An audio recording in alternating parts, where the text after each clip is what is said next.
राधे राधे दोस्तों, स्वागत है आपका हमारे YouTube चैनल में। आज की इस वीडियो में हम जानेंगे कि दिसंबर में पूर्णिमा कब है।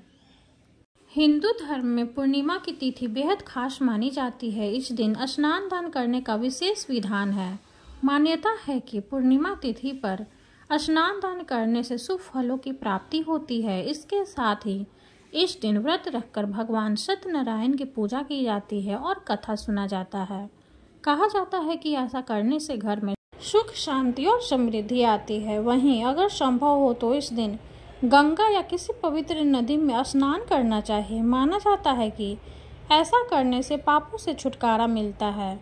ऐसे में आइए जानते हैं साल की आखिरी पूर्णिमा कब मनाई जाएगी। साथ ही जानते हैं इस दिन स्नान दान का शुभ मुहूर्त क्या रहेगा।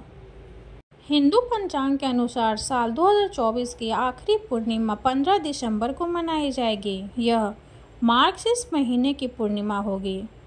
पंचांग के अनुसार यह तिथि 14 दिसंबर की दोपहर 4:58 से शुरू होगी और 15 दिसंबर को दोपहर 2:31 पर खत्म होगी। ऐसे में उदया तिथि के हिसाब से पूर्णिमा का व्रत और पूजा 15 दिसंबर को ही होगी।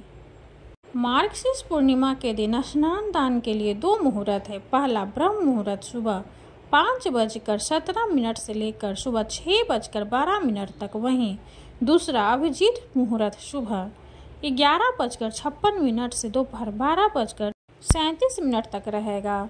इन दोनों मुहूर्त में स्नान दान करने से शुभ फल और पुण्य मिलता है। आइए जानते हैं पूर्णिमा के महत्व के बारे में। पूर्णिमा के दिन भगवान विष्णु की पूजा करना बहुत ही शुभ माना जाता है।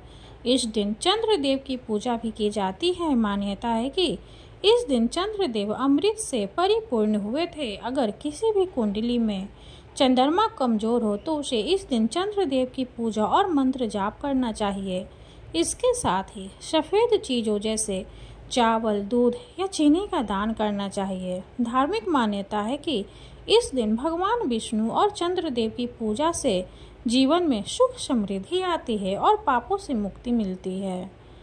आइए जानते हैं पूजा विधि के बारे में।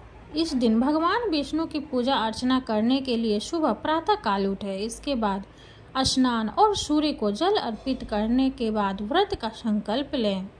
मार्गशीर्ष पूर्णिमा के दिन पीले रंग के वस्त्र धारण करें। इसके बाद पूजा स्थल की अच्छे से सफाई करें और फिर सबसे पहले भगवान विष्णु और माता लक्ष्मी की मूर्ति का पंचामृत से अभिषेक करें और इसके बाद ओम नमो नारायणी मंत्र का जाप करें।